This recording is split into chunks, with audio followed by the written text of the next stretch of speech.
हमारा पूरा जीवन, हमारा पूरा समय हम विवादों में निकाल दिए तो फिर हमारा जीवन व्यर्थ चलेगा, व्यर्थ निकलेगा। उस जीवन को श्रेष्ठ कैसे बनाए? मान लो बहुत बड़ा रोग हमारी जिंदगी में आ गया, बहुत बड़ी बीमारी हमारी जिंदगी में आ गई, डॉक्टर की दवाई भी ले रहे हो, इलाज भी करवा रहे हो, जांचें भी करवा रहे हो, सब कुछ कर रहे हो, सब कुछ। उसके बाद भी यदि आराम नहीं लग रहा, उसके बाद भी अगर हमको हमारे शरीर में आराम नहीं लग रहा, तो फिर हम क्या करें? बहुत सावधानी से सुनिएगा कथा को, ध्यान लगाइएगा जरा, बहुत सावधानी से। जब लग रहा है कि मैं डॉक्टर की दवाई खा रहा हूं, जब लग रहा है कि मैं दवाइयां खा रही हूं, जांचें भी करा रही हूं, इसके बाद भी मेरे शरीर पर दवाई असर नहीं कर रही, मेरा स्वास्थ्य ठीक नहीं हो रहा, तब 2 लोटा जल लीजिए, 5 बेलपत्री शिव जी पर चढ़ा दीजिए और जल की धार दोनों हाथों से धीरे धीरे कुंदकेश्वर महादेव का नाम लेकर जल की धार चढ़ाना प्रारंभ करें। 1 बेलपत्र और शिव जी पे चढ़ा हुआ जल लेकर आ जाइए। जल को सुबह पी लीजिए, बेलपत्र को प्रदोष काल के समय पर चबा चबा कर खाना प्रारंभ कर लीजिए। दवाई लगना चालू हो जाएगी, शरीर को आराम लगना प्रारंभ। दवा नहीं छोड़ना है। हम पहले भी अपनी कथा में कहे, डॉक्टर शंकर भगवान का एक रूप होता है, शिव का एक स्वरूप है डॉक्टर। डॉक्टर बोले दवा लो, लेते रहो, डॉक्टर बोले जांच कराओ, जांच कराओ। डॉक्टर की दवा खाते खाते हमको दवा के साथ में थोड़ी सी भगवान देवाधिदेव महादेव की दुआ की जरूरत है। दवा और दुआ दोनों साथ चलेगी तो तुम शीघ्र अतिशीघ्र स्वस्थ हो। कई लोग ऐसे भी हैं संसार में जो आडंबर में फंसे हुए हैं, ढोंग में फंसे हुए हैं, पाखंड में फंसे हुए हैं। किसी के यहाँ जाकर पूछ लिया कि मेरा शरीर में ऐसा हो गया, किसी ने कह दिया तुम्हारे रिश्तेदार ने ऐसा कर दिया, तुम्हारे परिवार वाले ने ऐसा कर दिया, इसलिए तुम्हारे साथ में ऐसा हो गया। हम उसके पीछे पड़ गए और हमने इलाज नहीं करवाया, आखिरी में हमारा शरीर और बेकार हो गया।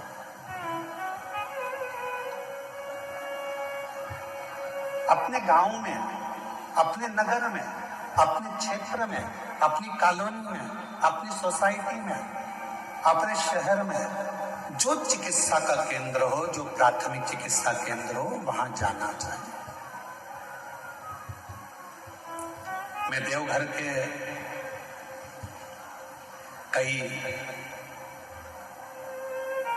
इस देवघर के कई बेटा बेटियों को बहुत बहुत धन्यवाद देना चाहूंगा। इस देवघर के कई बिहार से आए हुए बेटा बेटियों को मैं धन्यवाद देना चाहूंगा।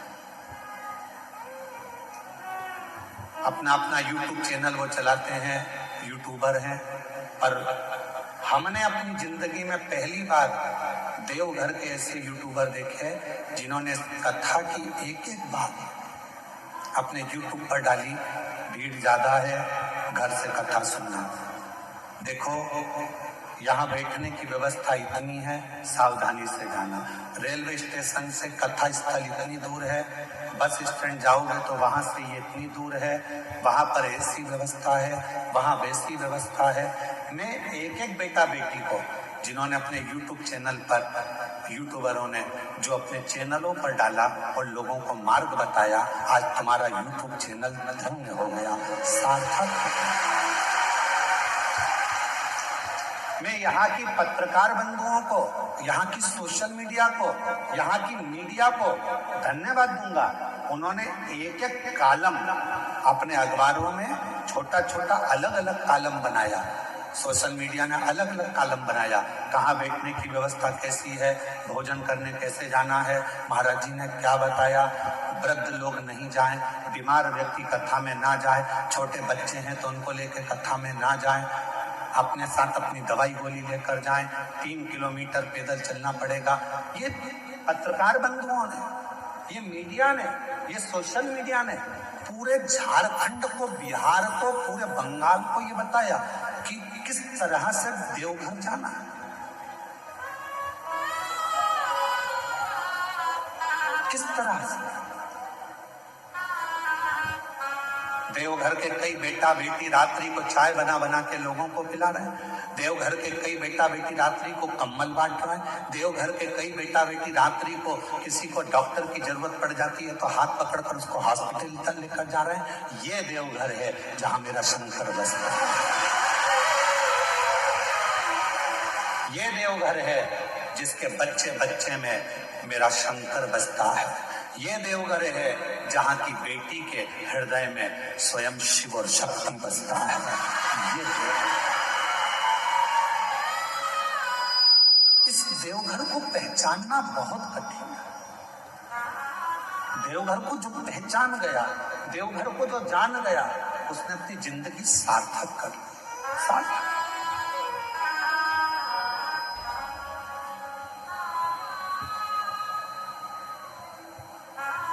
और खाली ना जाता कोई दर से तुम्हारे, खाली ना जाता कोई दर से तुम्हारे, मैं भी खड़ी हूँ नंदी बारे पसारे, अपने हृदय से लगा लो,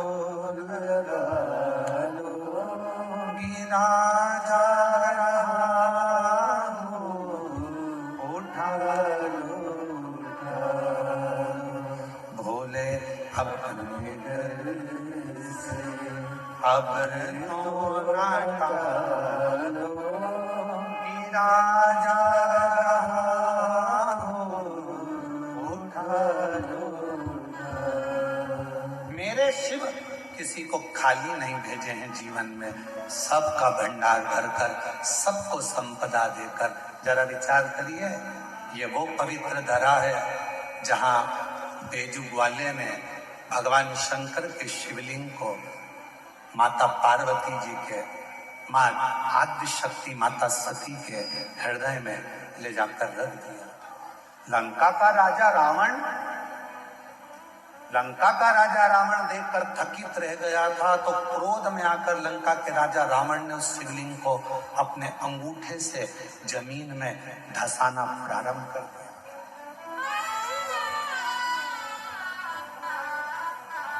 पहले तो शिवलिंग उठाना चाहा पर उठा ही नहीं। जब शिवलिंग नहीं उठा तब अपने अंगूठे से भूमि पे उसको दबाना पड़ा।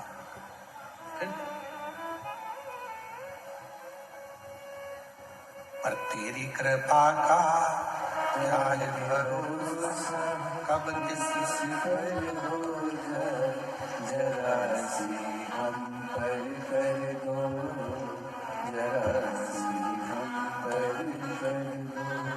जिस पर भी हो गई कृपा करुणा वो भवभार हुआ, भवभार हुआ।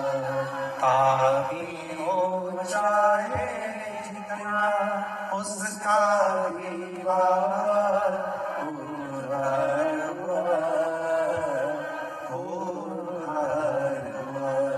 गिद्ध अजामिन कणिका तेरे मन को जरा सी हम पर कर दो, जरा सी हम पर कर दो। भोजन करो पर त्रुटि ना देखो, भजन करो पर उसमें सुख ना देखो,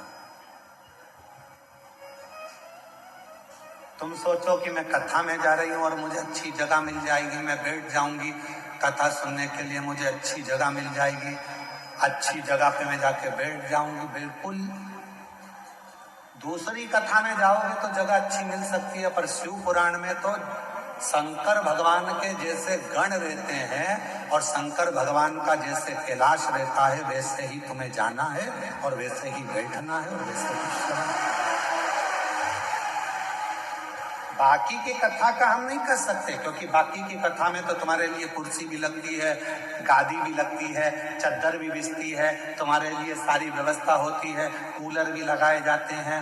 अब यहाँ तो तुम्हारा हाथ ही कूलर है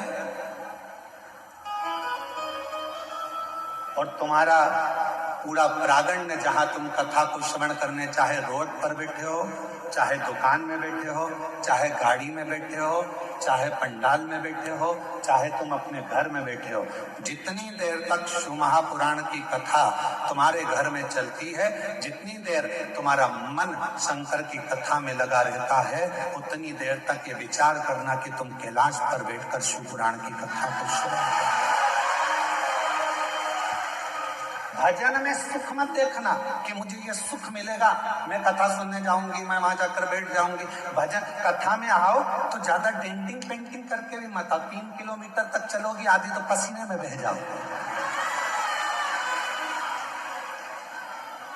अब मालूम पड़े तुमने पेंसिल से लाइन खींची, फिर डब्बा भरा, फिर इधर इधर को चिपका के, फिर धागे से ऐसा कर कुरा के, फिर डेंटिंग पेंटिंग करके, सिर पे पल्लू लेके, सास के पांव छू के, पूछा कहाँ जा रही है? कथा में। किसकी? सीवर वाला महाराज आया है ना, उनकी कथा में। अच्छा हाँ जा बेटा, अभी तो तू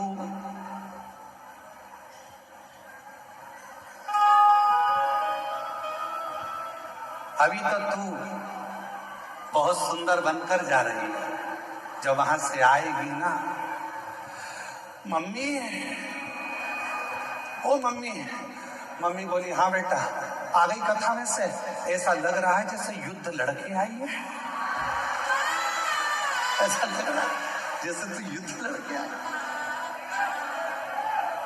शंभो शरणे पड़ी मांगू घड़ी दुख का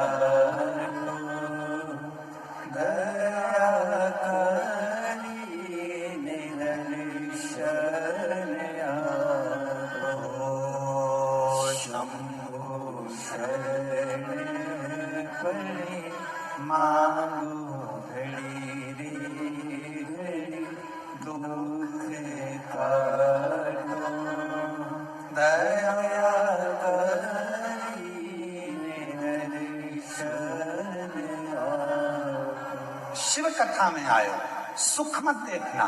शिव कथा में आप सोचो कि मुझे बैठने की जगह मिल, ना ना, आपको जहां जगह मिल जाए वहीं बैठ जाओ।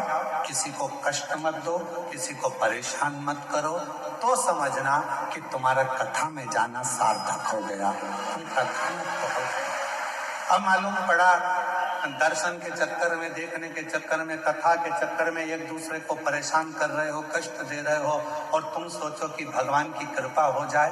फिर मेरा भोले बाबा कृपा नहीं कर सकता, करुणा नहीं कर सकता, दया। जहां मिले, रोड पर मिले, रोड पर जहां मिल जाए वहां शांति से बैठो, कथा को सुनो, तो शब्द कानों में जाएगा, भगवान का नाम लेना, भगवान का भजन करना। तो भोजन में खोट मत ढूंढना, भजन में सुख मत ढूंढना।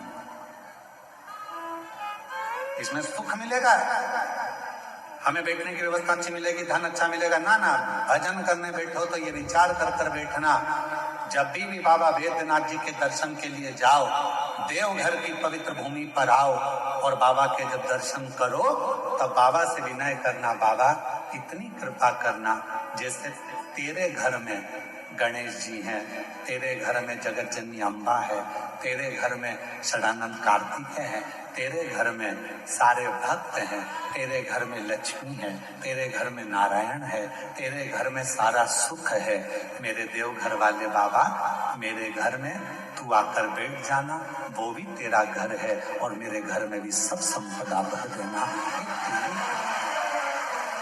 ये तेरी करुणा।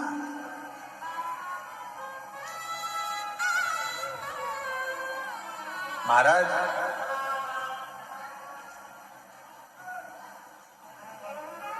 बालों को काला करो,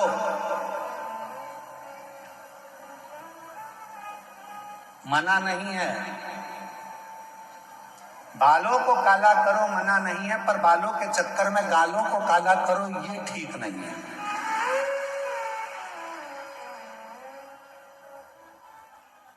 कमाओ मना नहीं है, खूब कमाओ मना नहीं है, भजन करो मना नहीं है, कथा सुनो मना नहीं है, पर तुम्हारे कमाने के चक्कर में किसी को दुख मिले, तुम्हारे भजन करने के चक्कर में कथा सुनना है, इधर से धक्का दो उधर से धक्का दो, तुम्हारे भजन के चक्कर में किसी को दुख हो तो वो कथा सुनना सार्थक नहीं है, वो भजन सार्थक, वो श्रेष्ठता नहीं। बाल काले करो मना नहीं है, पर बाल के चक्कर में गाल काले मत कर लेना। भजन करो मना नहीं है, कमाओ मना नहीं है, दुकान चलाओ, व्यापार करो, नौकरी करो, सर्विस करो, जब तक तुम्हारा शरीर भगवान ने अच्छा बना कर रखा है, मेरा भोले बाबा तुमको स्वस्थ बना कर रखा है, इस शरीर से खूब कमाओ मना नहीं है। मेरा कुबेर भंडारी, मेरा वैद्यनाथ बाबा, तुम सबके घर के खूब भंडार भरे। हम बाबा से यही प्रार्थना करते हैं कि बाबा ये शरीर श्रेष्ठ है, खूब कमाओ, खूब आगे बढ़ो। पर कभी कभी ऐसी जिंदगी में आ जाता है कि हमारे जीवन में एक आध समय ऐसा आता है कि खूब होने के बाद भी धीरे धीरे धीरे धीरे वो कम हो जाता है। उसका कारण क्या है? शिव महापुराण का एक सुंदर चरित्र है। भगवान शंकर का एक बड़ा सुंदर चरित्र, बड़ा सुंदर चरित्र शिव महापुराण में आता है। एक सुख नाम के राजा थे। बहुत सावधानी से सुनना, आज कथा का छठा दिन है। आज कथा की शिवरात्रि है। कल कथा पंडाल में सुबह 8 बजे से 11 बजे तक हो जाएगी। 1 बजे टीवी पर आएगी। बहुत सावधानी से कथा का रस्तक ग्रहण करिए। बहुत दूर दूर से आए हो, 200-500 रुपए खर्च कर आए हो, बहुत ध्यान लगाना। आज कथा के बाद में बाबा से विनती कर, झोली पसार कर कह कर जाना, मेरी झोली तू भरना, 3 महीने में मुझे जो मांगा है वो दे देना। फिर कथा के पंडाल में जाकर पत्र अवश्य लिख कर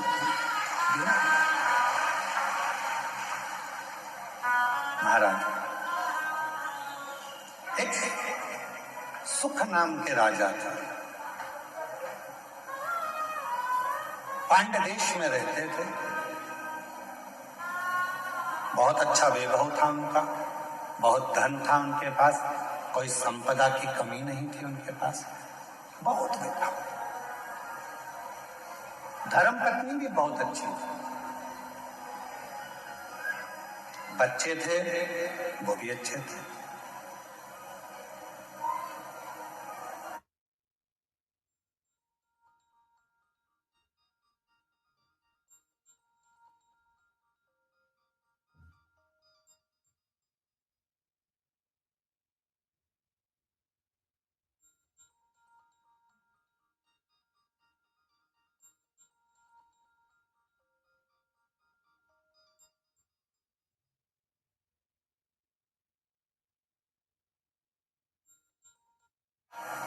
चारों तरफ उसका राज्य फैला हुआ था, पर एक बार नगर में अकाल पड़ गया। अकाल, वृक्ष फल नहीं देते, अन्न नहीं होता, पीने का पानी नहीं है। जितनी राज्य में घोड़े थे, हाथी थे, सेना थी, रथ थे, सब धीरे धीरे वो घोड़े हाथी बीमार होते चले गए, मरते चले गए। अकाल सुख नाम के राजा के आसपास का जितना क्षेत्र था, सारे क्षेत्र में अकाल पड़ा हुआ था, बीमारी आ गई थी, जिस बीमारी ने चारों तरफ से लोगों को घेर लिया। बीमारी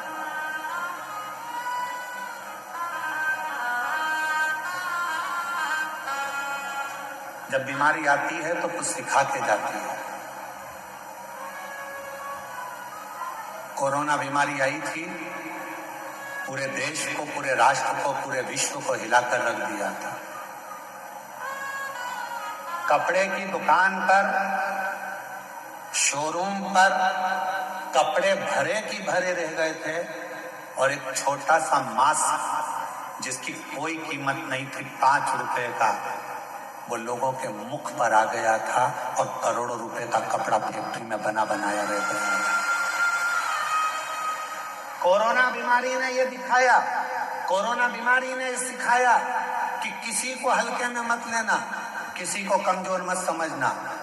कब किससे कहां पाला पड़ सकता है कोई मालूम नहीं है। लोग समझते हैं गरीब है, लोग समझते हैं ऐसा है, अनपढ़ है, बेकार है, गरीब है, लोग उसको धुतकारते हैं, हटाते हैं, पूछते नहीं है, समझते नहीं है। तुम क्या सोच के बैठे हो कि जिंदगी में वो हमेशा गरीब ही रहेगा? शिव पुराण की कथा कहती है, अगर मेरे बाबा देवाधिदेव महादेव के भजन में वो लग गया, भले गरीब है, तुमने नहीं पूछा, सम्मान नहीं दिया, आदर नहीं किया, सत्कार नहीं किया, उसको कुछ भी नहीं किया तुम लोगों ने, और वो गरीब था, गरीब था, गरीब था, और एक दिन वो शिव पुराण की कथा में पहुंच गया और उसने अपने मंदिर में 1 लोटा जल चढ़ाना प्रारंभ कर दिया, और एक दिन मेरे महादेव ने उसका हाथ पकड़कर उसे उन्नति की सीढ़ी पर चढ़ा दिया। तो एक दिन तुमको भी उसके हाथ जोड़ना पड़ सकता है। और देखा, इस व्यासपीठ ने 30 साल में, 30 साल कथा के इस पड़ाव में चल रहे हैं और 30 साल इस कथा को होते चले गए। 30 साल में हमने देखा जो बहुत साधारण सा था, लोग उसको गिनते नहीं थे, हटा देते थे, धक्का मार देते थे, अपशब्द कह देते थे, वो एक दिन इतने सिंहासन पर जाकर बैठ गया कि अब उससे मिलने के लिए लोगों को टाइम लेना पड़ता है। समय लेना पड़ता। अच्छा, तुम अभी बिहार का चुनाव हुआ, बिहार में कई प्रत्याशी ऐसे खड़े करे गए जिनको लोग गिनते ही नहीं थे। बोलो बोलो, सही है कि गलत है?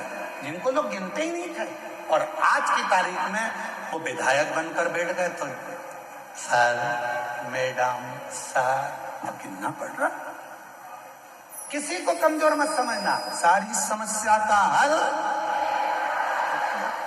और ये विश्वास के साथ। कल एक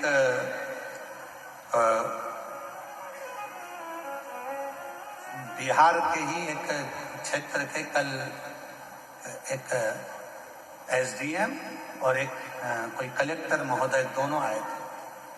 उन्होंने बाहर परिचय नहीं दिया, पर यहाँ आकर परिचय दिया कि मैं इस क्षेत्र का एसडीएम हूँ, और एक आए थे कि मैं इस क्षेत्र का कलेक्टर। हमने कहा, आप अंदर जाकर बैठे हुए थे, आप लोगों ने कुर्सियां नहीं ली? तो कहने लगे, गुरुजी, हम पढ़ाई करते थे, हमारी माँ कहती थी, वो सियोर वाला बाबा कहता है कि मेहनत कम मत करना। अगर तूने मेहनत पूरी कर ली और 1 लोटा जल तूने शिव के मंदिर में चढ़ा लिया, तो तू जो चाहता है वही होगा। गुरुदेव, आज मैं कलेक्टर बनकर, इस क्षेत्र का कलेक्टर बनकर बैठा, और एसडीएम कहता है कि मेरी पत्नी ने तो आस छोड़ दी थी कि मैं बहुत उच्च पद पर पहुंचूंगा, पर मेरी पत्नी शिव के मंदिर जाती थी, कथा में मन लगाती थी, आज मैं एसडीएम पद पर। छोटा ना समझे, छोटा नहीं,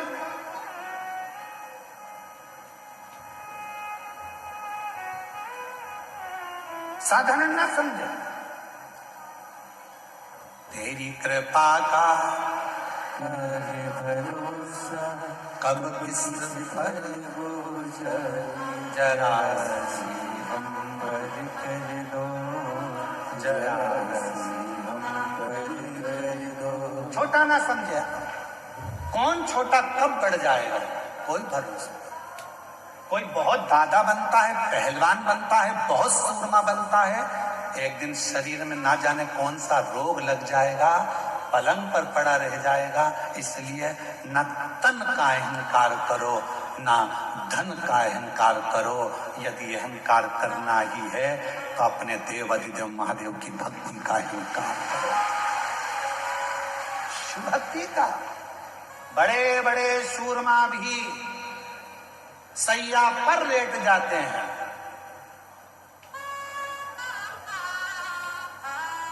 बड़े बड़े सूरमा भी सैया पर लेट जाते हैं।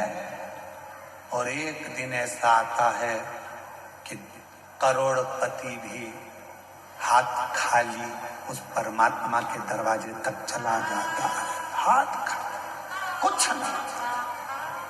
पांड्य देश का राजा सुख, धन बहुत था, वैभव बहुत था, सत्ता बहुत थी, संपदा बहुत थी, सब कुछ था, पर किसने समय जाना अकाल पड़ गया। राज्य के हाथी घोड़ा सब मर गए, बीमारियां लग गई, लोग होन बीमार पड़ने लगे, मरने लगे। अकाल था, कुछ खाने को नहीं मिला, पानी पीने को नहीं मिला, कुछ भी नहीं मिला, कुछ भी। पास के राज्य के राजाओं को मालूम पड़ा कि पांड्य देश पर ये अकाल पड़ गया है, अच्छा मौका है, आक्रमण करो और आक्रमण करके इस राज्य पर अपना हक जता दो।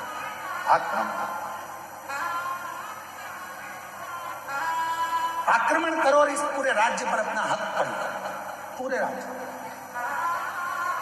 ध्यान देना थोड़ा सा, बहुत सावधानी का कथा है आज की, बहुत सावधानी। सुख के साथी हजारों हैं, जब दुख पड़ा तब धन के साथी हजारों हैं, जब धन ही नहीं तो।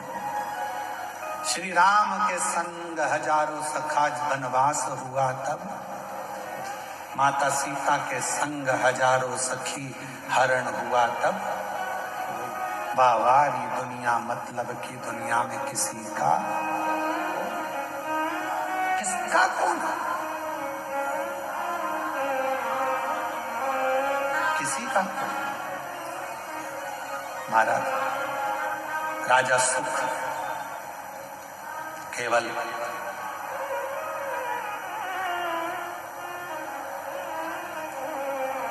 अपने दिल की बात किससे कहें, अपने हृदय की बात किससे कह सकते हैं, किससे अपने मन का भाव कहें। एक वो सुंदर लाइन का स्मरण आता है, मेरा तू ही तो हमदर्द है,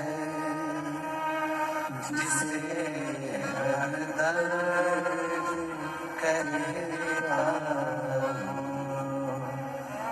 आप भी बोलिए, मेरा तू ही तो हमदर्द है, जिसे हर दर्द कहता हूं। दुनिया के आगे प्रभु चुपचाप में रहता हूँ। दुनिया के आगे प्रभु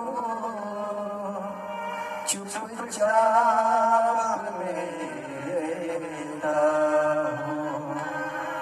मेरा तू ही तो हमदर्द है, जिससे हर दर्द कहता हूँ। मेरा तू ही तो हमदर्द है, जिसे हर दर्द कहता हूँ। किससे कहोगे जाके? जीवन में थोड़ा दुख आएगा, तकलीफ आएगी, कष्ट आएगा, किसको कहो?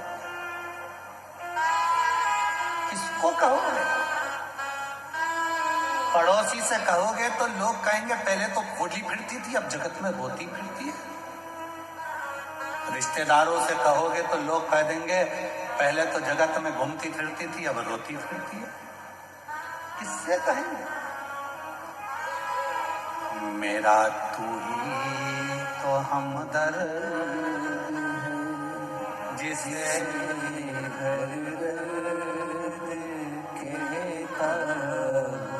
बाबा, ओ देवघर वाले,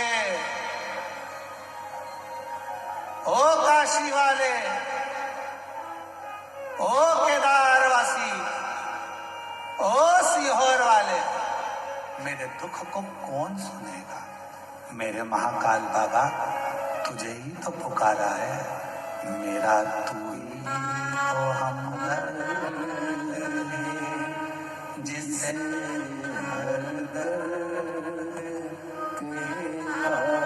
बाबा, बहुत दिन से खाली झोली है बाबा, बहुत पुकार रहा हूं बाबा, तू झोली भरेगा ये मुझे विश्वास है, तो मुझे खाली नहीं छोड़ेगा ये मेरा भरोसा है बाबा, ये मेरा भरोसा कहता है, ये मेरा विश्वास कहता है, तू मुझे खाली नहीं छोड़ेगा, ये मेरा भरोसा कहता है, ये मेरा विश्वास कहता है, तू मुझे खाली नहीं रख सकता।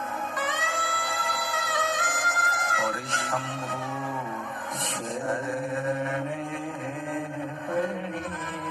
मांगो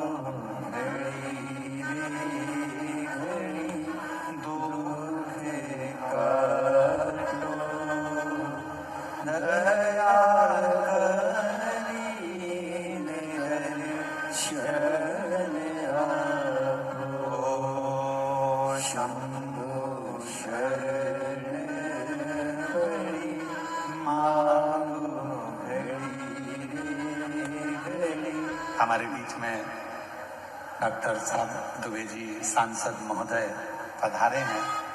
जोरदार ताली बजाओ। डॉक्टर श्री निशिकांत जी दुबे जी सांसद महोदय, जिनका इस कथा में, इस पूर्ण कथा के अंदर बहुत बहुत प्रत्यक्ष और अप्रत्यक्ष सहयोग रहा है। पर जोरदार ताली बजाकर साधु।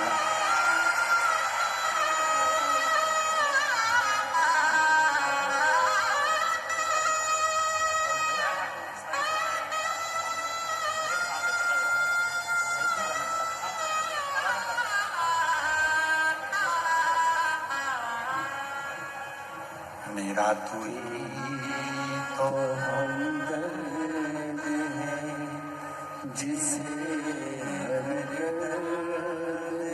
कहता हूँ,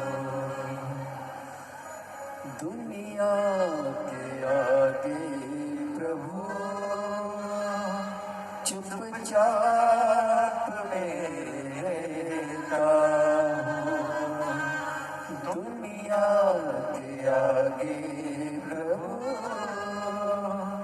चुपचाप रहता हूँ, मेरा तू ही तो हमदर्द है जिसे हर दर्द कहता हूँ।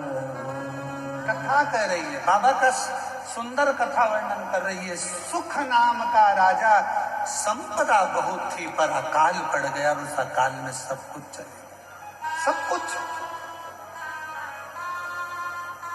कुछ समाप्त।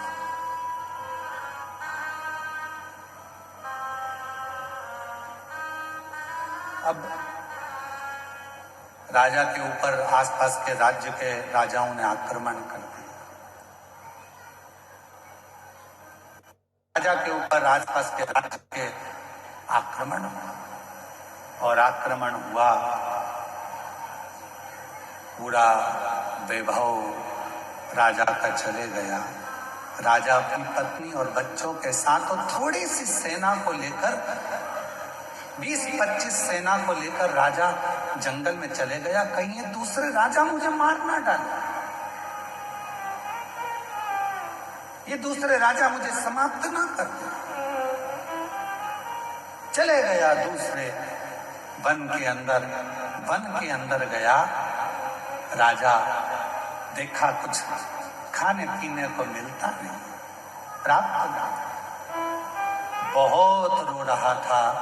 साथ के जितने सैनिक थे वो भी समझा रहे थे, महाराज क्यों रो रहे, क्यों, किस लिए रो रहे, तुम्हारी आंख में आंसू क्यों है? बचा नहीं सका, मेरा राज्य पूरा की पूरा चला गया और मेरे स्मरण में गया। ये अकाल पड़ गया, पानी नहीं मिला, भोजन नहीं मिला, अन्न नहीं मिला, सामग्री नहीं मिली, सब की सब पूरा चले गया। ये मुझे दुख हो, ये महाराज क्यों चिंता करते हो? सामने एक शंकर भगवान का शिवलिंग एक ओटले पर, ओटला जानते हो, चबूतरे पर केवल शिवलिंग रखा हुआ था, केवल शिवलिंग और कुछ नहीं, केवल चबूतरे पर एक शिवलिंग रखा है, मात्र एक शिवलिंग चबूतरे।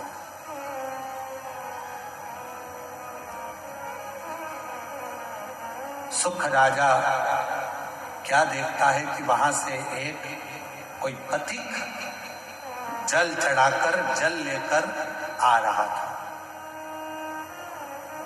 वो जल राजा के पास आया। राजन, पथिक ने पूछा तुम कौन हो? आप कौन हो? पथिक पूछ रहा है आप कौन हो? राजा कहता है कि मैं पांड्य देश का राजा हूं और अकाल पड़ने के कारण बस ये सब हो गया, धन चले गया, वैभव चले गया, सत्ता चली गई, सब गया और मैं यहाँ आया। दूसरे राजा मुझे मार ना दे इसलिए मैं इस वन में छुप कर बैठा हूं। क्यों चिंता करते? ले राजन, शिव का चढ़ा हुआ जल है, थोड़ा सा पी लो। राजा ने कहा शिव का चढ़ा हुआ जल? हाँ। राजा ने हाथ रोका और पथिक से कहा कि मैं कभी किसी का बुरा नहीं किया, मैंने कभी किसी के लिए गलत नहीं किया, मैंने कभी किसी को अपशब्द नहीं किया, फिर मेरे साथ ऐसा कैसे हो गया? और आप कह रहे हो कि हुआ मैं जल पी लूं? राजा सुख कह रहे हैं कि मैं शंकर जी का चढ़ा हुआ, मैंने किसी को अपशब्द नहीं किया, मैंने ताने नहीं दिए, मैंने गाली नहीं दी, मैंने आड़ा टेढ़ा नहीं बोला, मैंने किसी का बुरा नहीं किया, मैंने किसी के लिए आड़ा टेढ़ा नहीं करा, फिर ये जल क्यों? मैंने तो बुरा नहीं किया, फिर मेरा बुरा कैसे हो गया? ये बुरा हुआ कैसे? पथिक ने कहा महाराज ये आज का नहीं है, ये पूर्व का है, पूर्व का। महाराज तुमको लगता है कि यह आज का नहीं। महाराज ये पूर्व का, और हम पहले भी कहे कोई पिछले जन्म के अच्छे कर्म मुझे बाबा तेरा साथ मिला, कोई पिछले जन्म के अच्छे कर्म मुझे बाबा साथ मिला। जहाँ सारी दुनिया झुकती है, जहाँ सारी दुनिया झुकती है, मुझे वो वाली दरबार मिला, दरबार मिला। कोई पिछले जन्म के अच्छे कर्म मुझे बाबा तेरा साथ मिला, कोई पिछले जन्म के अच्छे कर्म मुझे बाबा तेरा साथ। कोई पूर्व का अच्छा कर्म होगा, कोई पिछला जन्म अच्छा होगा, जो बाबा की इसकी पवित्र नगरी देवघर में शिव महापुराण की कथा श्रवण करने के लिए आप और हम बैठे हैं। कोई पूर्व का जन्म अच्छा होगा, कोई पिछला जन्म हमारा अच्छा होगा, जो इस पवित्र धरा पर पवित्र कथा का तत्व हम ग्रहण करें। आप और हम सुन रहे।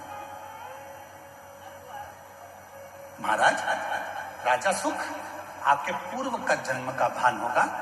इस जन्म में तो तुमने कोई बुरा नहीं करा। कई लोग कहते हैं मेरे पास में इतना धन था, मेरे पास ऐसा वैभव था, मेरे पास इतना सामान था, मेरे पास इतनी सत्ता थी, चला गया।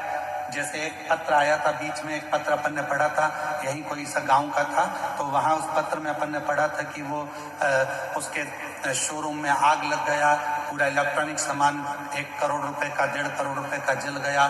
जलने के बाद कोई व्यक्ति आया, वो 25 लाख लेकर चले गया। फिर उसके पति को लकवा लग गया, पैरालिसिस हो गया, वो ग्रसित होकर पड़ रहा। तो आज अब वो सोचे कि मैंने तो कभी बुरा नहीं किया, मैंने तो सब अच्छा किया, फिर मेरा पूर्व का कर्म हमारा कोई प्रायश्चित पुराना रहा।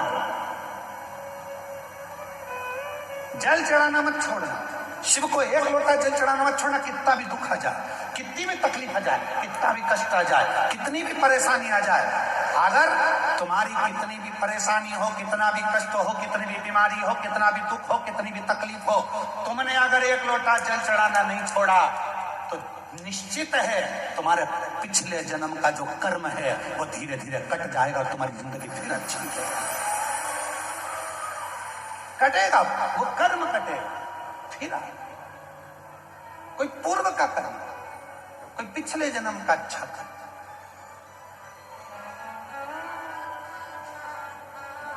मैं माननीय सांसद महोदय डॉक्टर निशिकांत जी दुबे जी साहब को भी धन्यवाद दूंगा कि आपके पूर्वजों का, माता पिता का और कहीं देवघर वाला मेरे भोले बाबा का आप पर भी बड़ा आशीर्वाद है। इसलिए बाबा ने पहले दिन भी कथा में बुलाया और आज 6ठे दिन शिवरात्रि के दिन भी बाबा ने आपको कथा में, ये आपकी साझी का, ये शिव तत्व का, इसी को प्रभु कृपा करते, इसी को शिव कृपा करते, वो करुणा।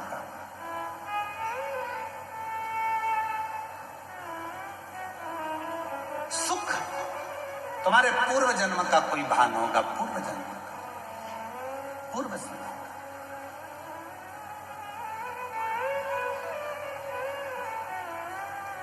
और कोई पिछले जन्म के अच्छे कर्म मुझे बाबा तेरा साथ मिला, कोई पिछले जन्म के अच्छे कर्म मुझे बाबा तेरा साथ मिला। कोई पूर्व का कर्म था। राजा सुख, तुम चिंता मत करो, तुम जल तो पियो। राजा सुख ने पूछा कि आप इतना जानते हो तो एक बात और बताओ कि मैंने पिछले जन्म में ऐसा क्या कर दिया था जो मेरा पूरा सत्ता, पूरा वैभव सब चले गया। पथिक ने कहा, राजा सुख सुनो, पूर्व जन्म में तुम एक डाकू बनकर जन्म लिए थे। मारना, काटना, बेकार करना, कष्ट देना, सब करा, सब। लोगों का अन्न छुड़ा लिया, लोगों का वैभव छुड़ा लिया, इसलिए तुम्हारी सत्ता, तुम्हारा वैभव चले गए। राजा सुख ने कहा, यदि तुम कहते हो कि मैं पूर्व में डाकू था तो फिर इस जन्म में राजा कैसे बन गया? फिर इस जन्म में मुझे राजा का जन्म कैसे मिल गया? फिर इस जन्म में मेरे हाथी घोड़े कैसे हो गए? फिर इस जन्म में मेरी पत्नी बच्चे कैसे मिल गए? इस जन्म में मैंने सुख कैसे पा लिया? तब पथिक ने कहा, महाराज तुमने जिंदगी में एक काम करा, तुम भले डाकू बने, एक बार तुम्हारे शरीर में रोग हो गया, रोग होने के कारण तुम वन में औषधि ढूंढने गए। औषधि ढूंढने के लिए जब गए तुम्हें प्यास लगी तो तुम्हारे पास में पानी नहीं था, एक शंकर का शिवलिंग देखा। उस शिवलिंग के पास में एक पात्र भरा हुआ रखा था, उस पात्र को तुमने उठा लिया, देखा शंकर के शिवलिंग पर बहुत सारा कुछ ना कुछ पदार्थ लगा था। तुमने वही पानी शिव पर डाल दिया और उसी पानी को झेलकर तुमने पी लिया, जिसके फलस्वरूप तुम्हें इस जन्म में राजा का जन्म मिला, पत्नी मिली, बच्चे मिले, घर मिला, परिवार मिला, सुख मिला, सब कुछ मिला। और पिछले जन्म का एक पुण्य तुम्हारे को राजा बना देता है, पिछले जन्म का कुछ पुण्य तुम्हारे को फिर उस राज्य को छुड़ा लेता है। हाथ जोड़ लिए सुख ने, आप बताओ महाराज, आप आज्ञा दो, अब मुझे वो राज्य कैसे मिलेगा? तब पथिक ने कहा, उस राज्य को पाने का सबसे सुंदर तरीका है, शंकर के शिवलिंग के पास जाओ और शिव को फिर एक लोटा जल चढ़ाना प्रारंभ करो, वो सुख वापिस मिल जाए। हमसे लोग पूछते हैं एक लोटे जल में क्या है, एक लोटे जल में ऐसा क्या है, एक लोटे जल में इतना वैभव कैसे है, एक लोटे जल में इतना सुख कैसे है, एक लोटा जल सारी समस्या का हल कैसे हो सकता है, एक लोटा जल श्री शिवाय नमस्तुभ्यम सारे दुखों को कैसे हर सकता है। आखिर इस मंत्र में, आखिर इस जल में ऐसा होता क्या है। हम कहते हैं हमसे मत पूछो, तुम्हारी जिंदगी में तकलीफ आए तो चढ़ा के देखो, प्रैक्टिकल करके देखो कि तुम्हें उसमें फायदा मिल रहा है कि नहीं मिल रहा है। मेरे बाबा तुम्हारा हाथ पकड़ रहे हैं कि नहीं पकड़ रहे, वो चाहे, वो कृपा करे, वो करुणा करे।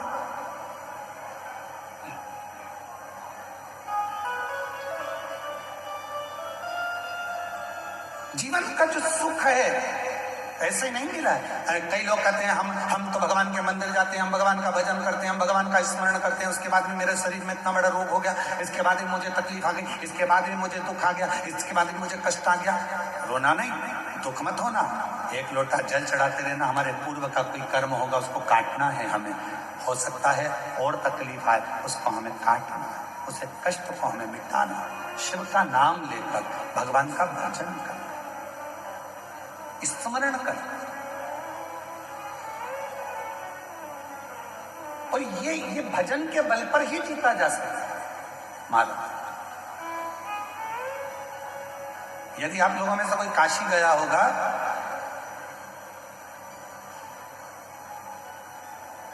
तो काशी में एक जगेश्वर महादेव है। जगेश्वर महादेव काशी में विराजमान है। कभी आप लोगों में से कोई गया होगा, स्मरण रखिए, काशी अगर कोई गया।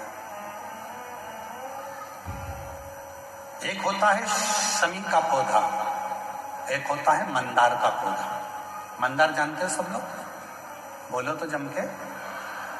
सफेद आंकड़ा भी उसको बोलते हैं, मंदार भी उसको बोलते हैं। मंदार का पौधा और एक होता है शमी का। कहते हैं जिस व्यक्ति की जिंदगी में केवल घाटा ही घाटा लिखा हो, दुख ही दुख लिखा हो, और कई साल हो गए हों किराए के मकान में रहते हुए या तकलीफ को भोगते भोगते, परिवार में कहीं सुख है ही नहीं, दो पौधे को याद रखना। और दोनों पौधे की कथा हमने पूर्व में सुना चुके, मंदार और शमी। दोनों की कथा सुनाइए कि ये कौन से मुनि थे, कौन से ऋषि के बेटे थे, ये मंदार और शमी किसके पुत्र थे, सब कथा सुना। आप यूट्यूब पर सर्च करिएगा तो आपको कथा पूरी मिल जाएगी। आप सोचो, जिसकी जिंदगी में दुख ही दुख लिखा, कष्ट ही कष्ट लिखा, परेशानी परेशानी लिखी, तो मंदार और शमी ये दो पौधे ऐसे हैं जो जीवन में सुख प्रदान करते हैं। एक नियम बना लो, 12 महीने शिवरात्रि आती है, हर महीने शिवरात्रि पड़ती है, महीने में 2 बार प्रदोष पड़ती है। या तो प्रदोष का नियम बनाओ या शिवरात्रि का नियम बनाओ। एक काम करना चालू करो, थोड़ी सी मिट्टी शमी के पेड़ के नीचे की और थोड़ी सी मिट्टी मंदार के पौधे के नीचे की, दोनों को लाओ, अच्छा मिलाकर उसका एक शिवलिंग का निर्माण करो और उस शिवलिंग का पूजन प्रदोष काल में शाम के समय शिवलिंग के सामने 2 घी के दिए जलाकर जैसी घर में पूजन करते हो वैसी की वैसी पूजन करो, आरती करो, थोड़ा सा भोग लगाकर निवेदन कर कर उस शिवलिंग का बाद में विसर्जन करो। 5 या 7 प्रदोष कर लो या 5 या 7 शिवरात्रि कर लो।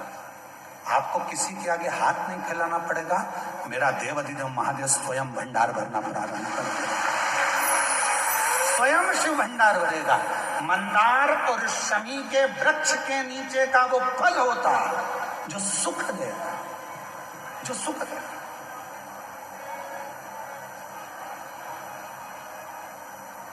जो हमें आनंद प्रदान करता है। मंदार मतलब आप लोग जानते हो, वो सफेद आंकड़े की जो जड़ होती है, आंकड़ा होता है, उसके छोटे छोटे फूल होते हैं मंदार के, भगवान शंकर को चढ़ते हैं। और शमी की पत्ती तो आप लोग जानते ही हो, शमी का पत्र, इसके पौधे के नीचे और उसके पौधे, इसका वृक्ष और उसके वृक्ष के नीचे की थोड़ी थोड़ी मिट्टी प्रदोष काल में, या तो प्रदोष हो या शिवरात्रि हो, दोनों को मिलाकर उसका शिवलिंग बनाकर उसकी आराधना, उसकी। अभी हम कथा में एक बड़ा सुंदर व्याख्यान बताएंगे। जब घर में एक बीमार होता है, दूसरा ठीक होता है, दूसरा बीमार होता है, तीसरा ठीक होता है, उसका भी स्मरण इसमें मंदार और शमी के पौधे के नीचे की मिट्टी का वर्णन। पर उससे पहले मैं, हमारे बीच में सांसद महोदय जी विराजमान है, मैं निवेदन करूंगा सांसद महोदय जी से कि 2 शब्द आपके सबको मिले, उसके बाद फिर कथा हम अपनी पुनः प्रारंभ करेंगे।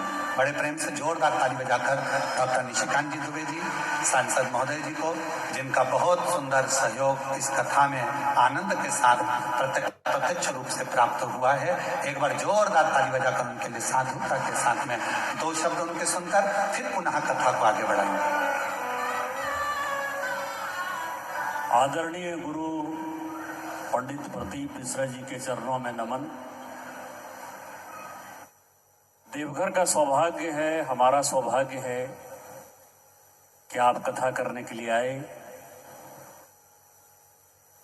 और मैंने जब 14 तारीख को पूरी कथा आपकी 3 घंटे सुनी,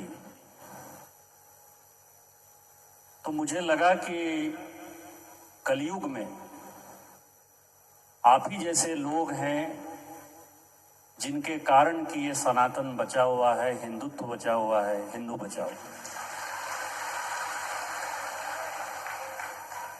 आपकी कथा जितनी मैं सुनता हूं, उतना मैं अनुभव करता हूं कि कोई आडंबर नहीं है, कोई नई बात नहीं है।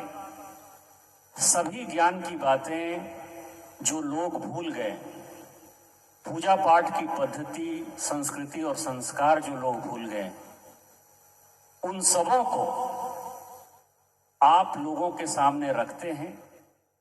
और लोगों को आप ये नहीं कहते कि मैं कुछ कर दूंगा आपके। जो सबसे बड़ी बात आपके कथा में है और सबसे बड़ी बात आपके व्यक्तित्व में है, आपका व्यक्तित्व इतना बड़ा है क्योंकि भगवान की असीम कृपा है आपके ऊपर, नहीं तो इतनी भीड़ जो है शायद बुलाने से भी कभी नहीं आती। किसी के हिम्मत नहीं है कि इतनी बड़ी भीड़ जो है लोग आ जाते हैं। लेकिन आप जो कहते हैं कि सब कुछ भगवान शिव करते हैं, भगवान शिव की पूजा करो, भगवान शिव को पूजन करने के जो रास्ते आप बताते हैं, वो अपने आप में बहुत बड़ा है। मैं इतना ही कहूँगा कि आप देवघर लगातार आते रहें।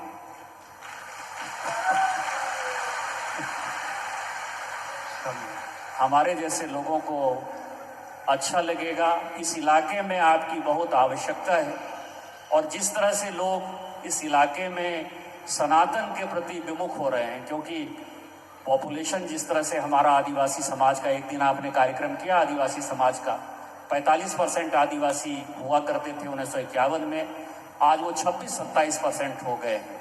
इसीलिए मैं आपसे आग्रह करता रहूँगा कि आप यहाँ आते रहें। आपके चरणों में नमन, और हम लोगों की रक्षा करते रहें।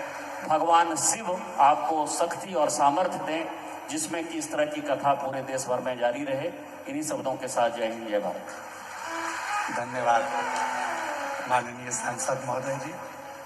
बात ही बात में आपने शंकर जी की ओर से पकड़ने का प्रयास किया है और ये शिव जी की उदारता है।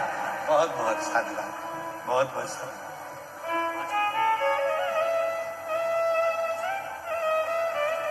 एक बार जोरदार ताली बजाएं। माननीय सांसद महोदय जी कह रहे थे कि आप आते रहे और आप कितने खुश हो रहे थे।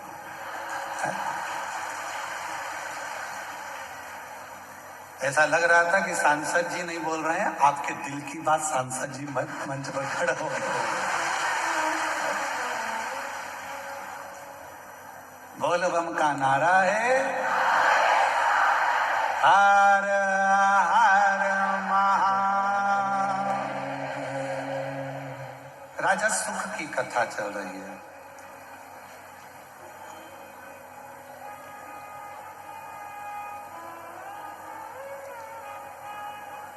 मंदार और शमी के पत्र वृक्ष के नीचे की मिट्टी की कथा चल रही। एक बड़ा सुंदर संवाद आता है। महाराज, एक काशी में जगेश्वर महादेव है। जम के बोलेंगे एक बार, जगेश्वर महादेव। अपन जय बोलते ना, जय जय जय जय जय। जगेश्वरेश्वर महादेव काशी में विराजते हैं। कभी मौका लगे, एक बड़ा सुंदर संवाद इसके अंतर्गत मिलता है कि एक बार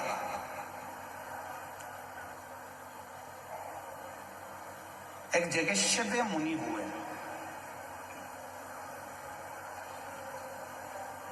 शिव के बड़े उपासक, भगवान शंकर की आराधना करना, साधना करना, अभिनय करना, निवेदन करना, 365 दिन में 365 तरह से भगवान शंकर की भक्ति करते। जरा ध्यान देना, इस कथा पर थोड़ा आपका स्मरण होना चाहिए। कई लोग कहते हैं कि हमने शिवपुराण में ऐसा पढ़ा, कोई कहता है हमने शिवपुराण में ये नहीं पढ़ा, हमने शिवपुराण में ये नहीं पढ़ा कि बेलपत्र में शहद लगाना, हमने शिवपुराण में ये नहीं पढ़ा कि चढ़ा हुआ जल पीना, हमने शिवपुराण में ये नहीं पढ़ा कि ऐसा मत करना। याद रखना, हरि अनंत, हरि कथा अनंत। जैसे भगवान का स्वरूप अनंत है, हर कंकर में जैसे शंकर हैं, हरि की कथा भी अलग अलग। जितने 33 कोटि देवता हैं, तो 33 कोटि देवता की कथा भी, एक एक देवता की कथा 33 कोटि के बराबर तरह से, 33 कोटि तरह से। अब जरा विचार करिएगा, एक देवता की कथा 33 कोटि तरह की, तो 33 कोटि देवता की कथा कितने तरह की होगी, जरा अंदाजा लगाइएगा। तो कई लोग कहते हैं हमने तो ये कथा सुनी नहीं, हमने तो ये कथा पढ़ी नहीं, हमने तो ये कथा पढ़ने में नहीं आई, हमें तो ये कथा सुनने में नहीं आई। तो सुनने में आएगी कहां से? भगवान की अनंत कथा और भगवान का अनंत स्वरूप, इसका वर्णन दुनिया में कोई नहीं कर सकता, स्वयं देवाधिदेव महादेव ही कर सकते, कोई ना। और महादेव नमन चरणों में स्वीकार कीजिए, सबका किया है मेरा भी उद्धार कीजिए, उद्धार कीजिए। है त्रिपुरधारी, है त्रिशूलधारी, है त्रिपुरधारी, है त्रिशूलधारी। चरणों में तेरे बाबा जी पावन है चारों, चरणों में तेरे बाबा जी पावन है चारों। तेरी देव करते वंदना, पूजे सीताराम। तेरी देव करते वंदना, पूजे सीताराम। हो जाए पूरी कामना, उपकार कीजिए, सबका किया है मेरा भी उद्धार कीजिए, उद्धार कीजिए। हे त्रिपुरधारी, हे त्रिशूलधारी, हे त्रिपुरधारी, हे त्रिशूलधारी। शिव को भज और डम डम डम डम डमरू बजावेला हमार जोगिया, ओ हमार जोगिया। डम डम डमरू बजावेला हमार जोगिया, ओ हमार जोगिया। डम डम डमरू बजावेला हमार जोगिया, ओ हमार जोगिया।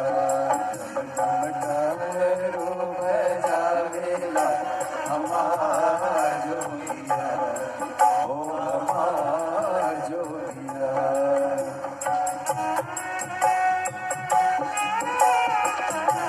आओ से दोनों हाथों से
चंद्र सोहे लाली लाली करता बैलों की सवारी, चंद्र सोहे लाली लाली करता बैलों की सवारी, चंद्र सोहे लाली लाली करता बैलों की सवारी, चंद्र सोहे लाली लाली। धार गंगा की महावेला हमार जोगिया, ओ हमार जोगिया। धार गंगा की महावेला हमार जोगिया, ओ हमार जोगिया। डम डम डमरू बजावेला हमार जोगिया, ओ हमार जोगिया। डम डमरू बजावेला हमार जोगिया, ओ हमार जोगिया।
निस दिन भंग रहते पार्वती के संग बोले खाते निस दिन भंग रहते पार्वती के संग बोले खाते निस दिन भंग रहते पार्वती के संग बोल खाते निस दिन भंग रहते पार्वती के संग अंग बस मेरा मावेला हमार जोगिया ओ हमार जोगिया अंग बस मेरा मावेला हमार जोगिया ओ हमार जोगिया डम डम डम बजावेला हमार जोगिया ओ हमार जोगिया डम डम डम बजावेला हमार जोगिया ओ हमार जोगिया डम डम डम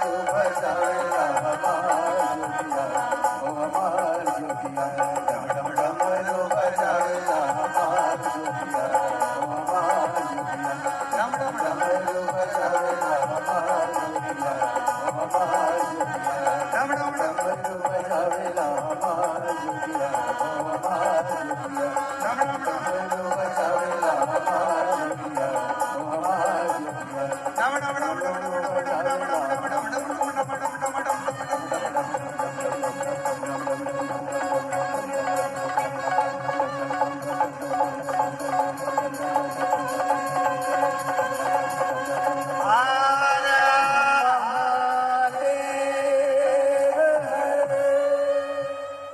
अपने स्थान पर बैठकर भगवान देवादिदेव महादेव से अपने हृदय की बात बाबा देवादिदेव महादेव से दिल से कहे। आज कथा का छठा दिवस है। आज कथा की शिवरात्रि है। भाव से बाबा को नमन करिएगा, दिल से प्रार्थना करिए, विनय करिए, निवेदन करिए। बाबा को अपने मन का भाव करो,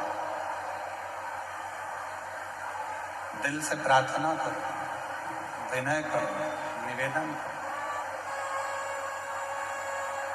सभी लोग साथ में बोलेंगे, हृदय से बाबा को प्रार्थना करेंगे, विनय करेंगे।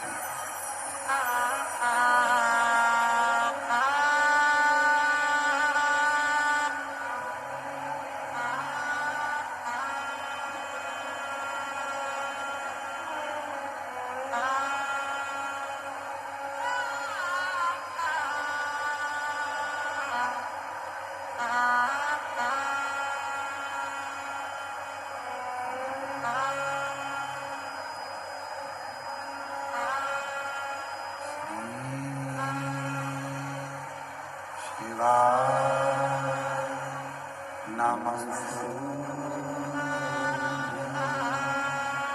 श्री शिवाय नमस्तु श्री शिवाय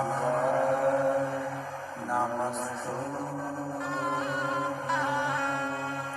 श्री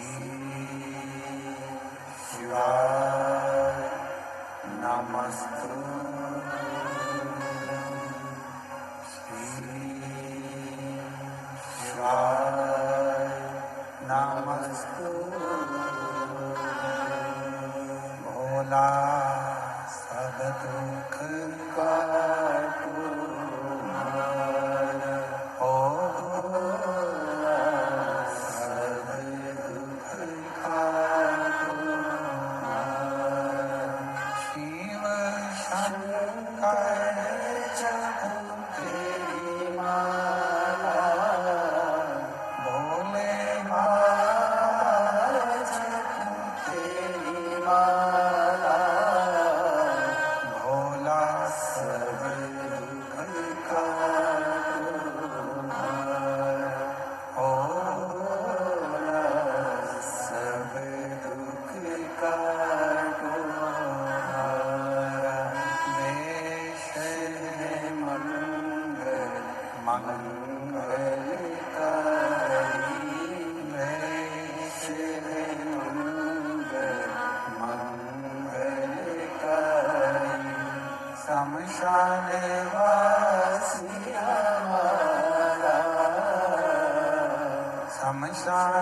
वासी हमारा ओ भोला सब दुख काटो हमारा ओ भोला सब दुख काटो हमारा।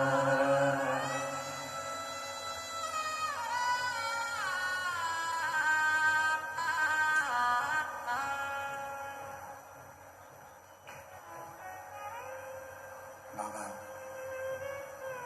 देवाधिदेव महादेव भगवान शिव ओगड़दानी त्रिकालदर्शी कैलाश विनाशी भगवान शंकर की पवित्र कथा कर रहे हैं। शिव महापुराण की कथा वर्णन कर रहे हैं। सुख राजा ने शिव जी को वापिस जल चढ़ाना प्रारंभ करा और राजा के पास में वैभव आना प्रारंभ। एक भगवान का नाम और एक भगवान शंकर पर चढ़ा हुआ जल हमारे पूर्व के पाप कर्म को धो देता है, समाप्त कर देता है। महाराज जगदीशेश्वर महादेव का जो मंदिर है काशी में, जब व्यक्ति के जीवन में कहीं पर किसी भी रूप में उसके जीवन में जब तकलीफ आती है, कष्ट आता है और बहुत ज्यादा जब वो रोग से ग्रसित होने लगता है, सावधानी से सुनिएगा कथा को, अपने जीवन में उतारिएगा। तब कभी काशी में आप जाएं तो एक जगेश्वरी मुनि हुए, 365 दिन 365 तरह से शिव जी की आराधना की। 365। एक बार भगवान जब काशी से बहुत दूर चले गए, मंदार पर्वत पर काशी नहीं आए, तब जगेश्वर मुनि ने भगवान को ढूंढने के लिए साधना करना प्रारंभ कर। ना भोजन करते, ना पानी पीते, ना कुछ ग्रहण करते, कुछ भी ग्रहण नहीं करते। शिव महापुराण की कथा स्कंद पुराण का काशी खंड कहता है। स्कंद पुराण के काशी खंड में वर्णन आता है कि भगवान देवाधिदेव महादेव महाकाल राजा, मेरे शंभु, मेरे त्रिकालदर्शी, मेरे कैलाशी अविनाशी, जब मंदार पर्वत पे से, कैलाश पर्वत पे से जब भगवान शंकर पहली बार काशी में जब प्रवेश करे थे, तब जगदीश्वर मुनि के पास भगवान शिव मिलने के लिए। क्यों? कारण क्या हुआ इसका कि भगवान शंकर सबसे पहले काशी में आकर जगदीश्वर मुनि के पास पहुंचे? उसका कारण क्या था? उसका एक कारण था कि मुनि 365 तरह की पूजा, 365 तरह का तप, साधना, योग मुनि 365।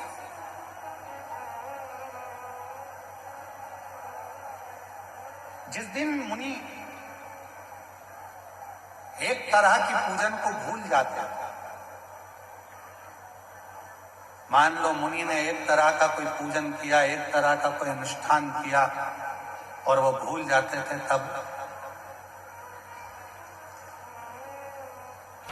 भगवान शिव उस पूजन को स्वीकार करने के लिए, भगवान शिव ओगड़दानी तरकार शिव उसको पूजन को स्वीकार करें। हम आप लोगों से एक निवेदन करें, आपके जीवन में यदि आपको ऐसा लगता है कि हमारे बहुत तप करने पर, भजन करने पर, व्रत करने पर, साधना करने पर, उपास करने पर भी हमें कहीं ना कहीं तकलीफ का सामना करना पड़ रहा है, तो निवेदन है, एक चावल का दाना शिव को चढ़ाने का या एक पुष्प की पंखड़ी और बन सके, आपकी जिंदगी में अगर आप बना सकते हो और कर सकते हो, तो मालूम पड़े अगर एक चावल का दाना नहीं चढ़ा सकते, जल नहीं चढ़ा सकते, तो एक शमी का पत्र भी अगर आप शिव को समर्पित कर रहे हो तो शिव उसको स्वीकार करो। हमारे मध्य में योग ऋषि पूज्य स्वामी बाबा रामदेव महाराज जी पधारे। एक बार जोरदार ताली बजाकर स्वागत, जोरदार ताली की गर्जना करिए। ऐसे मुनिवर का आगमन जिनकी योग साधना ने संपूर्ण देश में एक अलख जगाई है, एक बार जोरदार ताली बजाएं। और पूरा राष्ट्र ही, पूरा विश्व योग साधना के इस आनंद में, योग साधना के इस सुख में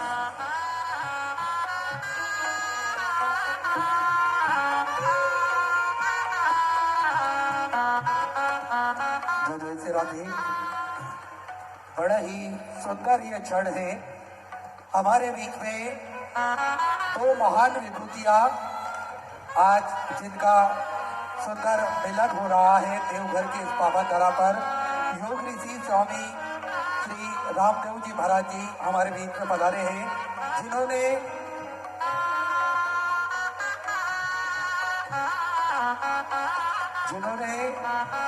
अपनी योग साधना से करोड़ों लोगों के रोग ठीक करे हैं और स्वस्थ करने में एक महत्वपूर्ण भूमिका निभाई है। साथ में पतंजलि समिति के प्रमुख आदरणीय डॉक्टर साध्वी देवप्रिया जी भी हमारे बीच में पधारी है। आचार्य कुलम के डीन डॉक्टर ऋतुम्बरा शास्त्री जी, आस्था चैनल के सीईओ श्री प्रमोद जी जोशी, वरिष्ठ फाइनेंशियल कंसल्टेंट श्री ललित ओबले जी, उद्योगपति भाई राजेश शिमला वाले, स्वामी जी के प्रवक्ता एवं इस कार्यक्रम के मुख्य जजमान श्री एसके तिजारा वाले सर, श्री राकेश जी मित्तल, श्री आरती जी भी हमारे बीच में पधारी है। एक बार सभी के लिए जोरदार ताली बजाकर स्वागत करें।